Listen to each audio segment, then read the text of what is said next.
I'm Anne Sperling, and I'm the Director of Winemaking and Viticulture at Southbrook Vineyards. I've been making wine in Canada for 30 years, so in my experience and all the extensive tastings that I've done, there's something about organic and particularly biodynamic wines that resonates in terms of the vitality, the flavor, the complexity, and the longevity of those wines.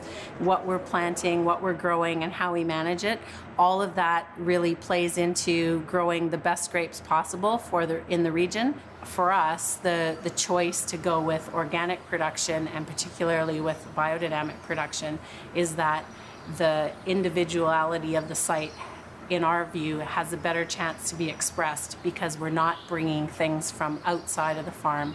We're working with the plants and the materials and the soil and the microbes that are all from this place. So there's no sort of foreign material to either interfere with the vine's natural ability to express it. Biodynamics is a form of organic agriculture. The principles of it were set down by philosopher Rudolf Steiner in the late 1920s. He looked at a very holistic approach. He looked at kind of peasant wisdom as it related to herbs and teas, and then it was actually developed to improve the soil while you're farming, not using the soil as a resource and degrading it.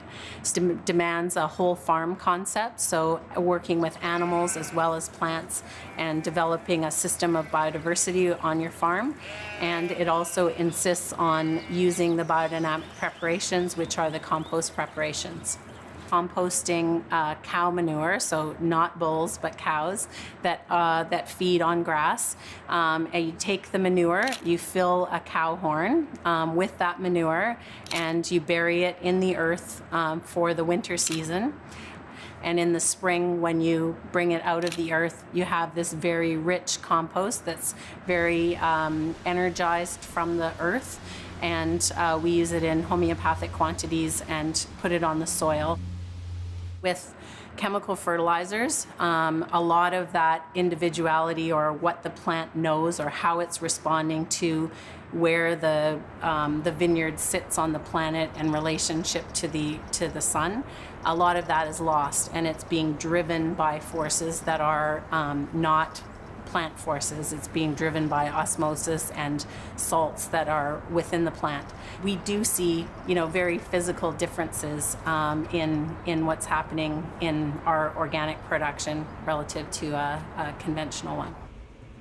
When you look at biodynamics from a scientific kind of standpoint of measure, I think it's a different kind of lens that you're looking through. So biodynamics is meant to be a holistic approach and to look at the thing as a whole, whether it's the system or the product, the end product, but it's what does the whole give you and how is it balanced and operating. Whereas a scientific approach is to break down individual elements and look at those very, very closely and very minutely.